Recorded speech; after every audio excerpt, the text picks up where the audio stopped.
ეროვნულ სტადიონზე გამართულ შეხვედრაში ერთმანეთს თბილისის დინამო და ბოლნისის სიონი დაუპირისპირდნენ.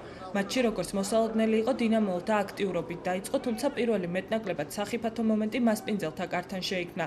მეტრეველის არც თუ ისე ძლიერად დარტყმულ ბურთს ლორია ადგილზე დახვდა. ამის შემდეგ დინამოელები სრულ უპირატესობას დაეუფლნენ. კარგად გამოიყურებოდა გოგიტა გოგუა, რომელსაც თბილისელთა შემადგენლობაში დებიუტი ჰქონდა. ბოლნისელთა კარი ძელმა სწორედ მისი დარტყმულის შემდეგ იხსნა. რამდენიმე წუთში კი გოგუას ფლანგიდან ჩაწოდების შემდეგ გატანა ალვარო შეეძლო. დინამოს შემტევს ამჯერად მეკარე მაჯობა.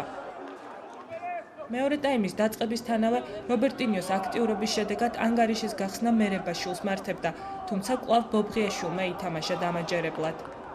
ბოლნისელთა მეკარე შესაძლოა მატჩის გმირიც გამხდარიყო, რომ არას შეცვლაზე შემოსული ირაკლი ძარია, რომელმაც რობერტინიოს გადაცემა კარგად გამოიყენა და დინამოს მატჩის ბოლო წუთზე გამარჯვება მოუტანა.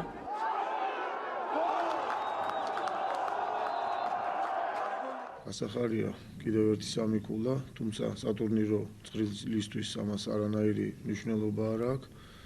პრინციპში სიმართლე რო ვთქვა, ჩვენს მე პირადად არ მქონდა საშუალება ყველა ფეხბურთელის თამაში ნახვის და მივეცით თამაშის საშუალება იმ ფეხბურთელებს, ვინც ეს არის დაბრუნდა და დაიწყო ვარჯიში ტრამვების მერე და ის ფეხბურთელები, ვინც მე ანახი არ მყავდა საქმეში, ისინი დავაყენეთ. ამიტომ იყო რომ ვთქვათ ის კოტო და ჩისკო სკამიდან ადევნებდნენ თამაშს თვალყურს, იგივე ძარია კოშკაძე, ოდიკაძეზეც შემიძლია გითხრათ, რომ ფაქტიურად ექსპერიმენტალური შემადგენლობა იყო და მაინ ბევრი რამე დამანახა მე პირადად ამ თამაშმა და რა მიზანსაც ემსახურებოდა დღევანდელი დღე, ის მიზანი შესრულებული იქნა და მიზანი იყო ერთი რომ რაღაცა ტესტისავით ყოფილიყო ეს თამაში და მშვენიერი ტესტი იყო და ის სამი ქულაც მაინც სამი ქულაა და მოიპოვეთ.